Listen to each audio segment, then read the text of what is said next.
This morning's guest wanted to climb Mount Everest, but in March of 2000, when he climbed the steps of the Myrtle Beach train depot, he reached a higher peak. Meet him, coming up next on Carolina People.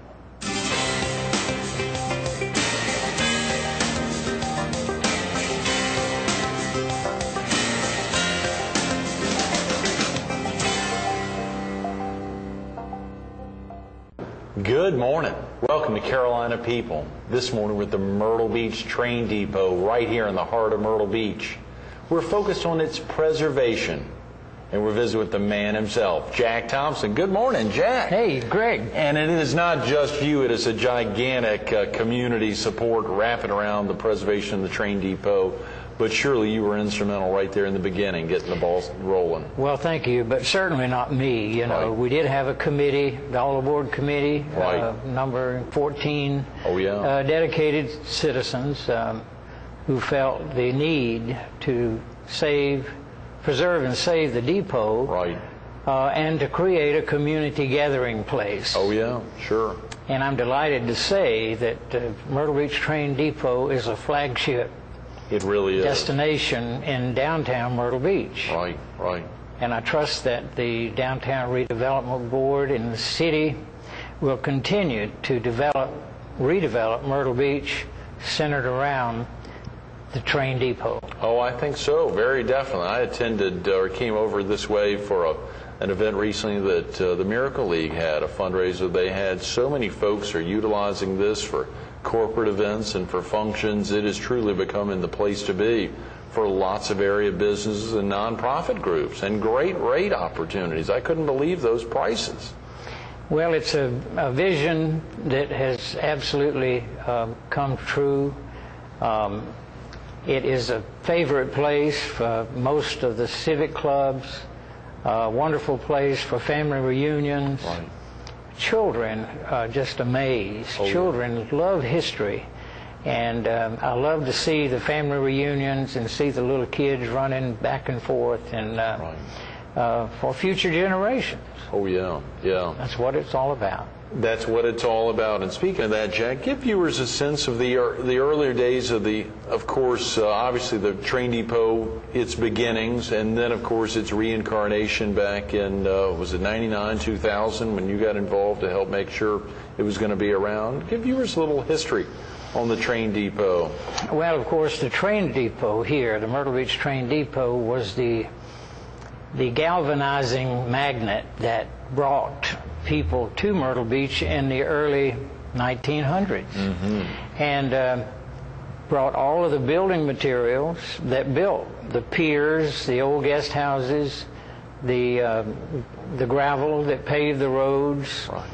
all the material that built the Myrtle Beach Air Force Base, and a lot of the young men who went off to war back in the 40s left Myrtle Beach on the train, and a lot of them returned on the train.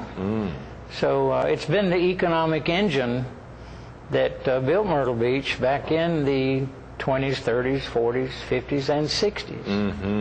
And until modern transportation sort of led to its closure.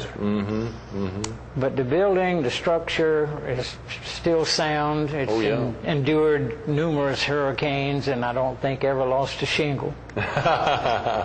But in putting a cosmetic face back on the depot, we did recover the roof with a new, sturdier, stronger shingle, but we actually laid a new roof down on top of the old roof. So it's all still here, as well as this nice new floor. This beautiful floor, it is tremendous. The floor has been put down over the top of the old floor that was, this room actually was the freight room. And so the floor that was here took a pretty good beating from a lot of the freight and the material that came through here. So we put a new face on it and dressed it up, and we cannot be happier with the way it is, and the management, and the popularity. Oh yeah, the city of Myrtle Beach is really wrapped around. Of course, they ultimately bought the land, bought the train depot. Yes, the depot was set for demolition, and the city council saw fit to purchase the depot at the urging of members of the All Aboard Committee to refurbish it for historical significance. We're proud to have established it on the National Register of Historic Places. Absolutely, which took a little, quite a bit of effort there to make that happen. Yes, and as a way to generate funds to continue supporting the operation of the depot, we created a Walk of History. The walkways, the brick walkways, all around, surround the parking lot, paved with bricks and pavers, with friends and relatives and citizens who wanted to memorialize a loved one or family members. And I might add that that walkway is about 3/4 full. Complete. But the bricks and pavers are still available. Great. I would like to urge all members of the community who would like to honor a loved one or a family member to contact City Hall, and the bricks are $50. Good. The 12 by 12 paver, room for family members, is $125. Is that all? Wow, what a great deal. And those are in that walkway in perpetuity. Yes, yes. And I like to say, especially to the real estate community, that you can buy a piece of real estate in the heart of Myrtle Beach for $50. I love it. I love it. Even today, even today, way back in the early days, I'm sure that was viable. But even today, to have a piece of real estate right here, and of course to support the preservation, continued preservation. There's still some more things to do. It was great early this morning before we started filming, walking around, getting a sense of the lobby area there. And as you said, folks need to call the city of Myrtle Beach if they like to come in, set up an appointment to possibly even look at renting the space. It's so reasonable.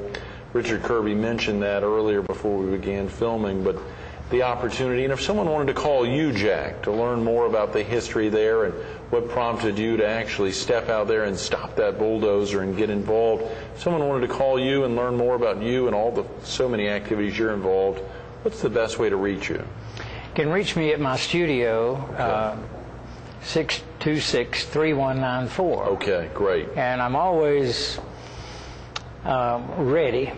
Yeah. I have to preface that by saying I'm not always available because I am busy out trying to record the history. Oh, yeah. The continuing history and growth of Myrtle Beach and the Grand Strand, as well as Horry County. And but I'm always eager and anxious to talk to anyone about the history and growth of the area. And I can't imagine anyone who has a better sense of that for your more than, I hate to say more than 5 decades here, Jack, but the reality, you're more than 5 decades here of photographing the area, being involved in the unofficial historian of the area. Our mutual friend, your close Hilda Carter, and I had dinner recently at the Melting Pot, and to see all over that place, all over, including the men's room. I mean, just Jack Thompson photos all over that place was tremendous. Going into area banks, seeing Jack Thompson everywhere, and of course I know that signature, when I see it there, which is such a special one. I might mention, take this point to mention that someone once said, "I can't read that signature." And I said, well, you're not supposed to read it, you're just supposed to recognize it. Absolutely. Good words. Well, that is recognized, and of course that's recognized on a copy of your book, your special bound book there, that I think you still have some copies for sale. Yes, I do. If someone calls, you get the 626-3194 number, as well as the special one you did for Coastal Federal, highlighting their 50th anniversary, as well as some great pieces you've done of My Beautiful Baby Girl that are adorned all over the house. But Jack, obviously so much here. Share with viewers a little bit about the train depot leading up to today, and what, as you said, City Council, they were on the moving forward and actually demolishing the building. Well, you know, it has become a well-written story about that afternoon that I was present when the Ocean Forest Hotel was demolished. Right. With tears in my eyes, and of course with the camera ready, standing on a sand dune. Right. And I really did believe that someone would pull up at the last minute and say, hold on, you're not going to tear this building down. It's a monument to history. And not only Myrtle Beach, but South Carolina. Right, right. And at the last moment, no one did. And so on May the, if I may say so, March the 20th, 2000, I left my studio about 4 o'clock to go to the post office, and driving along, I saw the bulldozers. And immediately I saw visions of the Ocean Forest coming down. So I jumped the curb in the car and pulled up between the bulldozers and got up on the porch, and I said, you're not tearing this building down. Fortunately, they contacted the owner in Florence, and he allowed 24 hours. And if I may ramble and go forward with the story. Please, absolutely. That was on a Tuesday, and the council was going to meet that evening. And so I went to City Hall. I went to the council meeting, walked up front, grabbed the microphone, and I think the council members thought maybe Jack had been to happy hour. Right, had lost his mind. He was totally out of it. Absolutely. So and I think what I said was an inspiration. I still marvel at the words because I don't believe they were mine. Because I think all of us are put here for purpose by fate. So I said, ladies and gentlemen, I'm here at the midnight hour. The bulldozers have cranked up, spewing black smoke, crawling toward the depot to demolish it. And for past and future generations, we can't let that happen. It's a diamond in the rough. It's a jewel in our midst. Surely, with all your collective wisdom, you'll find a way to save it. And with that, they looked at each other and said, could we take a recess? They took a 5-minute recess, came back, and Mayor Mark McBride said, we'll save that depot if you will raise the money to restore it. I loosened my tie and said, does that pay anything?